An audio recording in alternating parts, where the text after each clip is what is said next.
day at President Lincoln's cottage, we engage with visitors in conversation on difficult topics, from grief to slavery to American identity. Visitors, young and old alike, come here from next door and from around the globe. And occasionally we get asked a question on a tour that stops us in our tracks, one we wish we could spend a half hour answering. Some of these questions on their face seem innocent or simple, but on a second look, they contain a level of complexity that leaves us wanting to know more. Each episode will investigate a single, real question a visitor has asked us here. At President Lincoln's cottage, we're storytellers, historians, and truth seekers. So we called on people whose expertise could speak to all the facets of these questions. I'm Callie Hawkins. And I'm Joan Cummins. This is Q&Abe. Come on down the rabbit hole with us. Let's take that half hour now. Hi everybody, just a quick reminder before we dive in. If you've been intrigued by what you've heard so far from Q&Abe and want to find out more, or if you have a burning question you'd like to hear answered on the show, we encourage you to visit President Lincoln's cottage. We're open 362 days a year, and we have tours on the hour starting at 10 a.m. You can get tickets and find out more at lincolncottage.org/visit. Come say hi sometime. For this episode, we're investigating the question, what's the difference between liberty and freedom? I was asked this question by a clergyman from Mauritius as I was giving him a tour of the cottage. And we got to the library where I was telling him this really beautiful story of Lincoln talking about liberty in the context of the Civil War. And he stopped me and he said, wait a minute, as a French speaker, we only have one word, but you've used these words interchangeably, liberty and freedom. What's the difference? And as I was recounting this to some other colleagues, I was really fascinated by the fact that they too had gotten this question many times. And, not only from French speakers. Knowing just a little bit about linguistics, I was confident that the two words in English were likely to have different etymological roots. We wanted to get some more information on where these words come from, so we spoke to Michael Adams, a professor of the history of English at Indiana University. How would he look at the difference between the two words? Yeah, well, they are similar, and they do overlap in meaning. It's fair to say that they're synonyms, and even if some strict lexicographer who is defining very, very precisely, even that person would have to admit that in use, Americans use liberty and freedom more or less interchangeably. The two words do have an interesting historical relation, or you might say non-relation, because freedom is the Anglo-Saxon or Old English word of the two, and was used to mean, in a broad sense, all of the things we take it to mean today, even back in, say, the year 800 of the Common Era. Liberty is a more recent addition to English. You would assume that's true just because it has the markings of a French or a Latin word, so it would be newer than an Old English word. It's kind of surprising that liberty isn't adopted into English until the 14th century, as far as we can tell, which means that it's kind of a late legal term that ends up being adopted into general use in English. It comes out of the French system of government when the French were in ascendancy over England. And there are lots of terms in law and politics that are French in their origin. They have a little bit less to do with the United States, maybe than they do with Britain. But parliament is from a French word that means the place where people speak. And it was the French who were busy speaking in parliament when they were ascendant over the Anglo-Saxon people they'd conquered in the Norman conquest. And then by the 14th century, terms like that, which had a sort of technical use among the French ascendancy, those filtered down into more common use among the learned in England, not necessarily people who were connected to government or law, but many of the people who were writers in that period. Just think of someone like Geoffrey Chaucer, an author most of us know. Given liberty's origins as a French word, and the fact that the visitor who asked the initial question was a French speaker, we felt we needed more information about how the word might be understood in French. We got in touch with Didier Saillard, a Frenchman who teaches English as a second language in Dijon.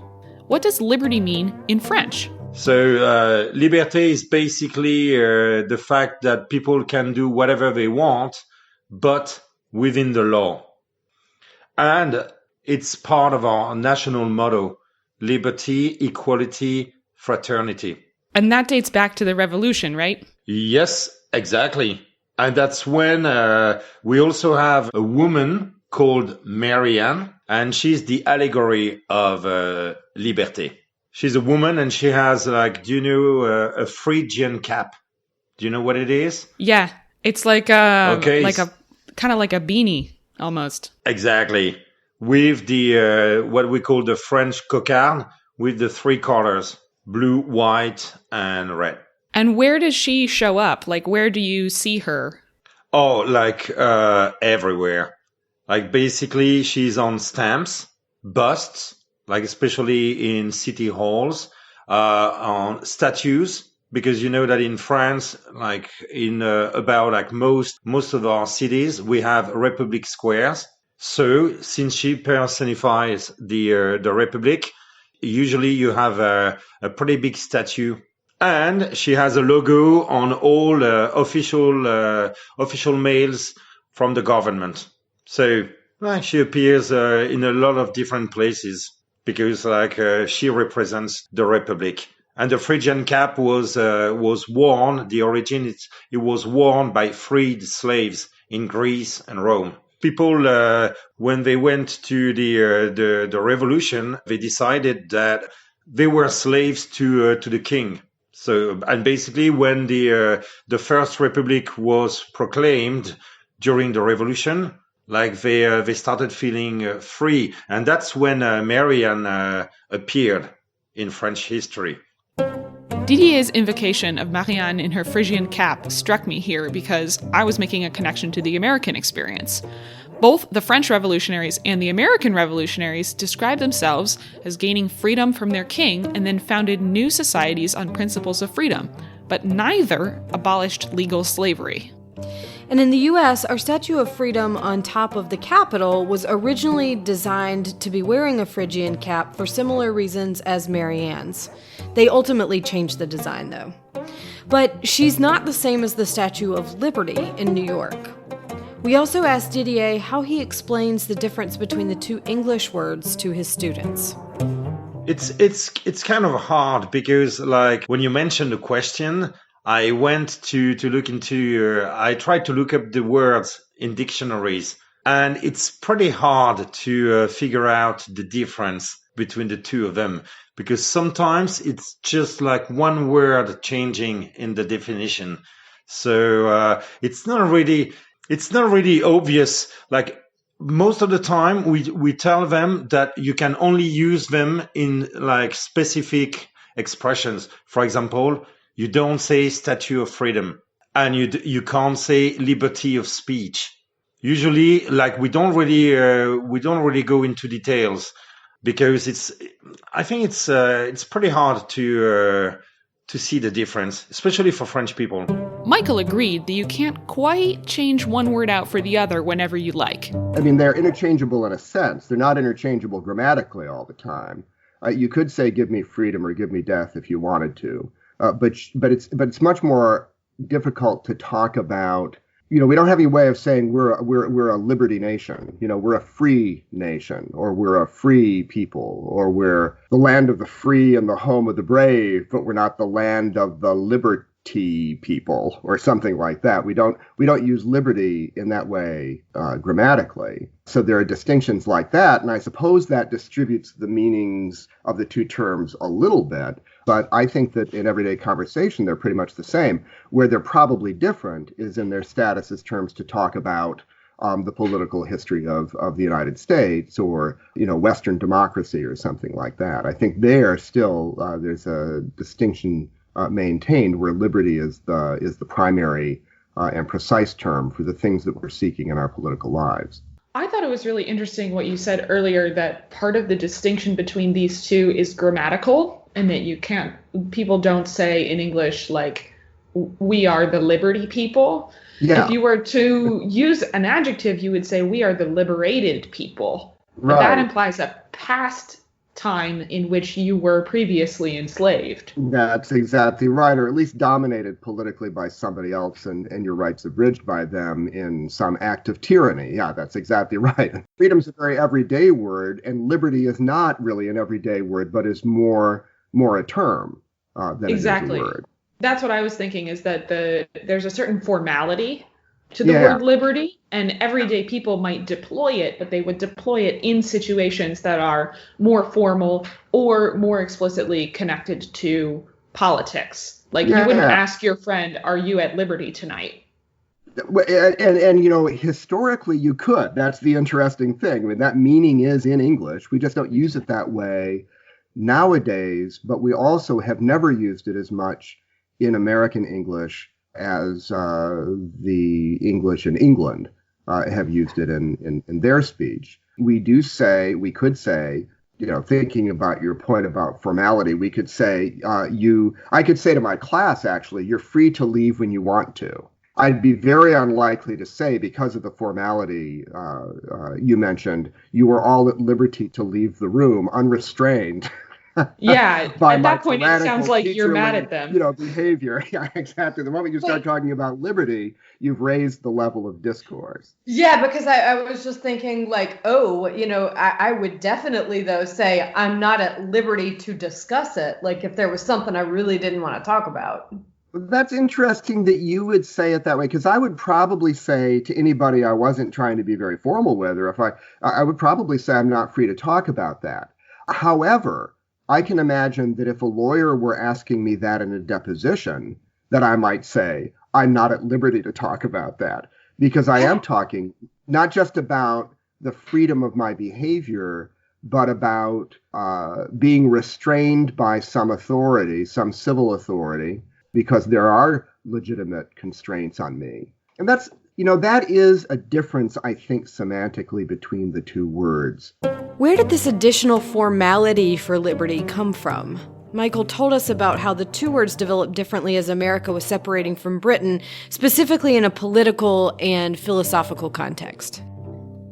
You know, freedom, we all have freedoms when we understand what it means to be free, but when people talked political philosophy at about the time of the American Revolution, they were talking about liberty specifically. That's the term they decided to use philosophically and ethically. Liberty becomes the word that Noah Webster defines most carefully, say, in an American dictionary of the English language, because that's the hot political topic of the day. But Webster, quite typically for his age, distinguished between natural liberty and civil liberty. And natural liberty, he said, consists in the power of acting as one thinks fit, without any restraint or control, except from the laws of nature. It is a state of exemption from the control of others. This liberty is abridged by the establishment of government. If you come out of political history grounded in Hobbes and a state of nature which is nasty, brutish, and short, and if government comes out of the need to escape that state of nature, then the question is historically and philosophically how much government. And one argument would be to observe natural liberty completely and never allow government to constrain what people wanted to do. But the alternative is civil liberty. And civil liberty abridges natural liberty as is necessary and expedient, he says, for the safety and interest of the society, state, or nation. And so on one hand, you've got libertarians who insist on the word necessary, who say that government has to be limited to just what is necessary to constitute civil society without abridging natural liberty any further. And I suppose you could say that contemporary Democrats and Republicans are arguing about how much expedience you're willing to allow, what constitutes an expediency that allows government to intrude on what people like Webster and the founders of the country thought of as natural liberty.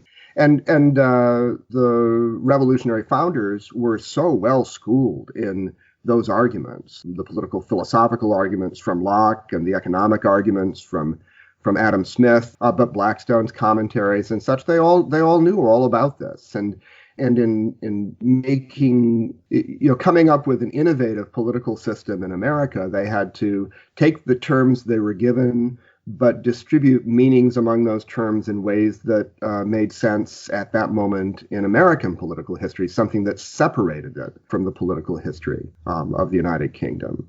And so I think that's one explanation for why we started to use freedom in certain situations and liberty in other situations. Liberty is the system in which we have the freedoms that we itemize in the Bill of Rights.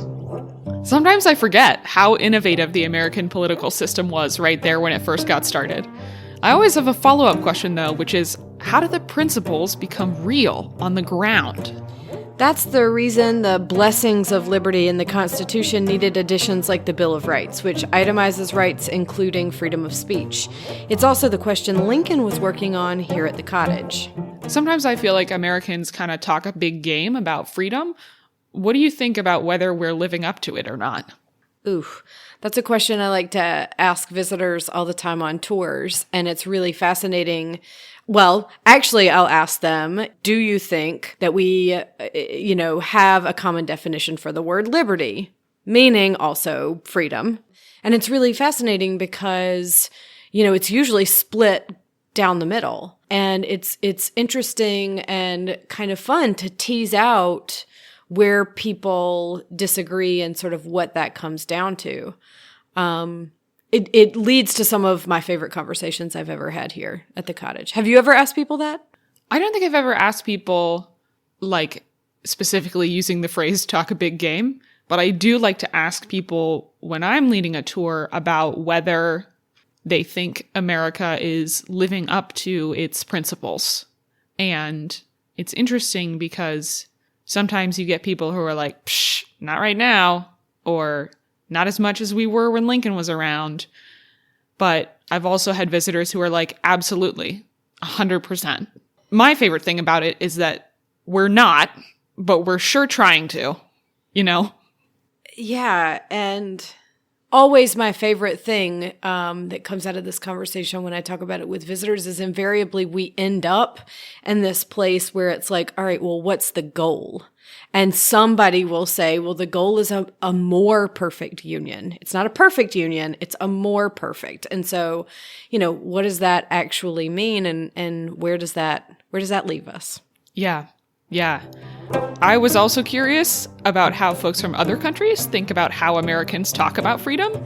So I asked Didier what he thought, and I promised him he could not offend us with his answer. You seem to have the monopoly of freedom. You are the leaders of the free world. So no, for example, about the First and the Second Amendment. It's not really, I don't know if it's the freedom it's just a right, but for example, the right to keep and bear arms. Here in France, it seems like absolutely, alien. Like nobody would think of authorizing people to have guns with them.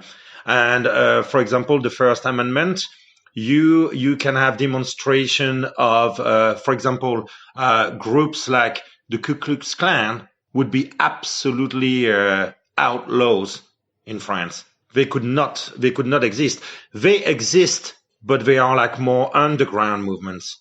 Oh yeah, it's for example, it's absolutely illegal to not really illegal, but for example, you can't really show a Nazi flag, because in this case that would be an incitation to racial hatred.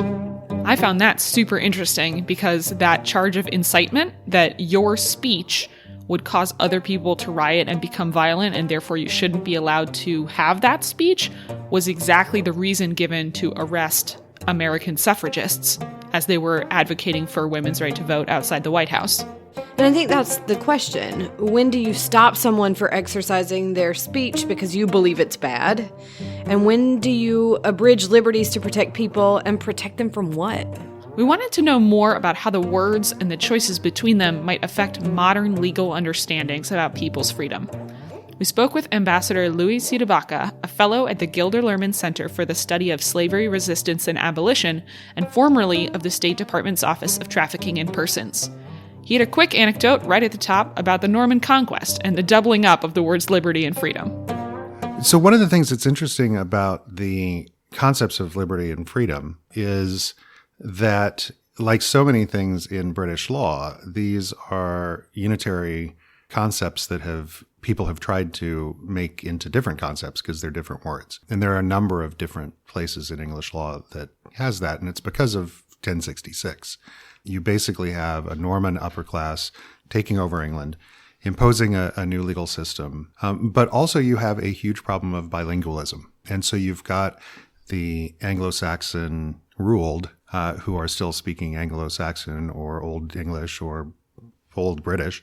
And then you've got the Normans who are coming over with French. And what ends up happening is that, especially with big public pronouncements, there ends up being a simultaneous translation that ends up happening. And so you'll end up having these kind of dual words. Something is null and void, which is totally repetitive. Null and void are the same word. They're just from two different languages. You tell people to cease and desist. I'm not sure how you would desist without ceasing. That's great. That's great. I'd never thought about that ever. Right. And that's, I think, the thing that we see with this idea of liberty and freedom. In terms of liberty and freedom, what did those terms really mean in a society built around slavery? That's one of the things that we have to really focus in on, is that you're talking about a system of slavery that grows up during the Enlightenment, a system of slavery that grows up just as the great scholars, both French and English scholars, are wrestling with this idea of freedom, liberty, the relationship between the governed and the governing bodies, the relationship between kings and duly constituted parliaments.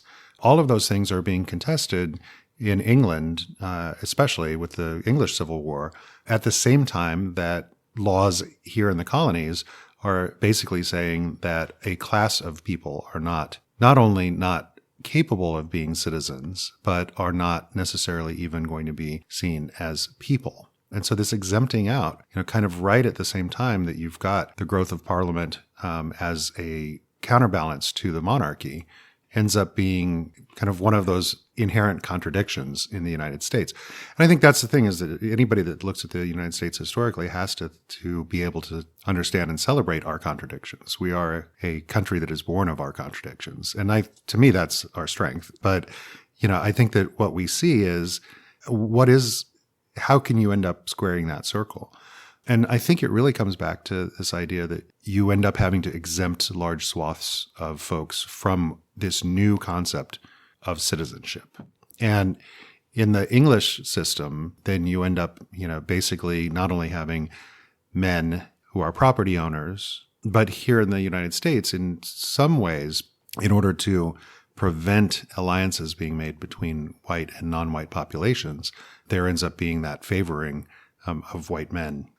It's a lot of slicing and dicing, so that at the end of the day, you're talking about a very small amount of people who are actually able to conduct democracy. And if you homogenize democracy sufficiently, then you don't have to be as afraid of it, because all those inconvenient desires might not come in if you're just looking at the landowning white male class. To some degree, over time with usage, there's been kind of folks who've said, okay, liberty is your ability to do things vis-a-vis the government, and freedom is kind of just your ability to do whatever you want, whenever you want.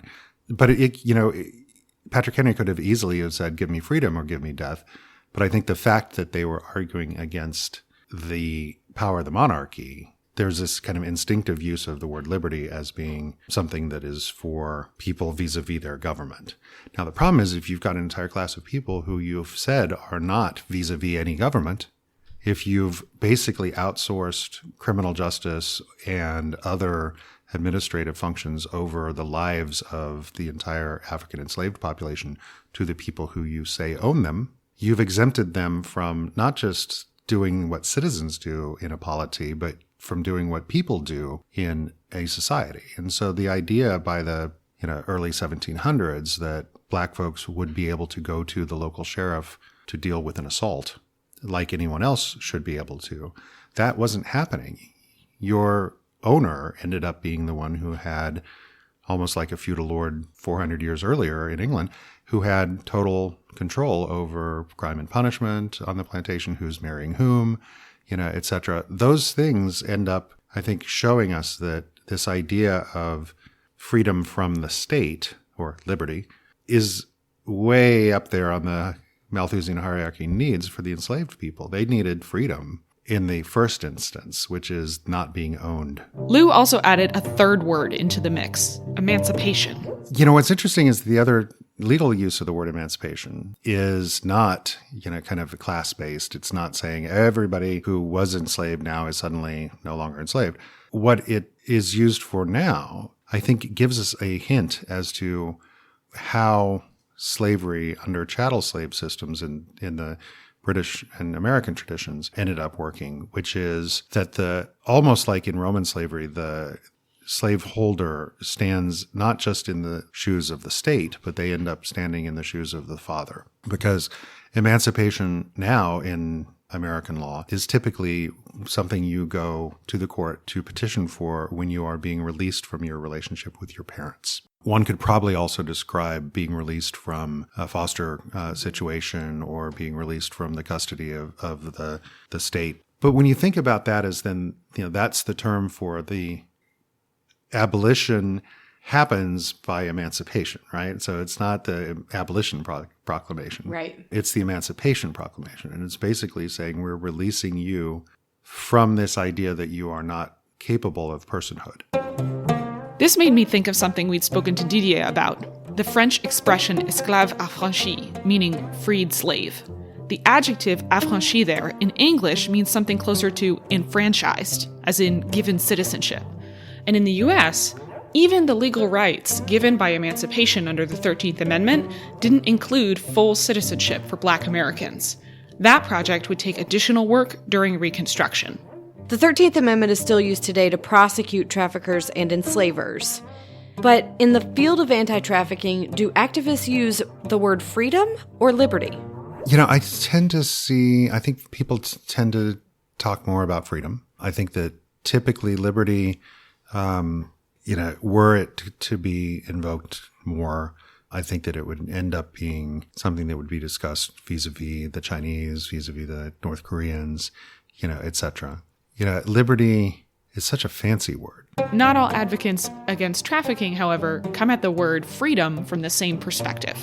And yet, that notion of kind of the prostitution-based wing of the human trafficking movement right now tends to have, I think, brought an argument in that neither of them are necessarily all that comfortable using the slavery terms and the freedom terms and things like that, because they're bringing in a pre-existing debate about regulation of prostitution, which is a crime problem, which is a commerce problem. It comes out of the Commerce Clause rather than out of the 13th Amendment. And so I think that when people from that wing hear slavery people using words like freedom and liberty and everything else, one of the reasons why it has a dissonant sound to them is because they're having a discussion about something that starts off at a different place than the enslavement discussion. Of course, modern human trafficking is kind of a blend of those two wings of law. Lou had one more essential thing to add. One of the important things when we're looking at kind of semantic differences, what's the difference between liberty and freedom, is that so many of the people who end up being enslaved, whether it's in the old days or whether it's now, are from a socially excluded group, whether it's, the people who lost the wrong war in Angola and now the prince is going to sell a whole bunch of people to the Portuguese, or whether it's, Roma children in Europe today. And yet what we see when we talk to survivors of modern slavery, when we look at slave narratives from before the U.S. Civil War, before British emancipation, you see that no matter where people are from, what their native language was, that there is a baseline understanding of what's fair and what's not fair. And so in some ways, us trying to then shoehorn their experience into whether it's oh, well, this is a violation of Section 1584 as opposed to 1589, or I should prosecute this as a 13th Amendment violation, or maybe under the Trafficking Victims Protection Act, which is a little bit broader. This is liberty versus this is freedom. This is slavery versus this is trafficking. All of the different semantic things that happen in the modern slavery movement, but also with historians looking at antebellum slavery. At the end of the day, probably the more important inquiry is, what do the people who lived through it think was happening to them? And is there a way that we can then effectuate and honor that in policy and in action? When we do well in this fight is when we are closest to being able to accurately describe their experiences. But to do that, we have to listen. I tend to agree with Lou that, yes, semantically, there's a slight difference between liberty and freedom, but it just pales entirely in the face of the difference between free and unfree. Lincoln said in that story Callie spoke of in the beginning of the episode that Americans cannot agree on a definition of liberty and that the country can't move forward until we figure one out. In the wake of this conversation, I feel more urgently than ever that however we are thinking about freedom or liberty, we always have to double check and make sure our scope is wide enough to encompass everyone around us too. We want to encourage you to think about, what freedoms do you enjoy that you might not have paid attention to in a while? What does liberty mean to you? And do you think Americans currently have a common definition for the word liberty? This episode was produced by me, Joan Cummins, and Callie Hawkins. Music for Q&Abe was written, performed, and is copyrighted by Clancy Newman. Q&Abe is possible thanks to generous supporters of President Lincoln's Cottage. To find out how you can support this podcast and other programming, visit www.lincolncottage.org. To the visitor who asked the question behind this episode, thanks for giving us the opportunity to examine not only our vocabulary, but also our principles more closely. Comments, questions? Write to us at podcast@lincolncottage.org or leave us a review on your podcast app. President Lincoln's Cottage is a home for brave ideas. Stay curious.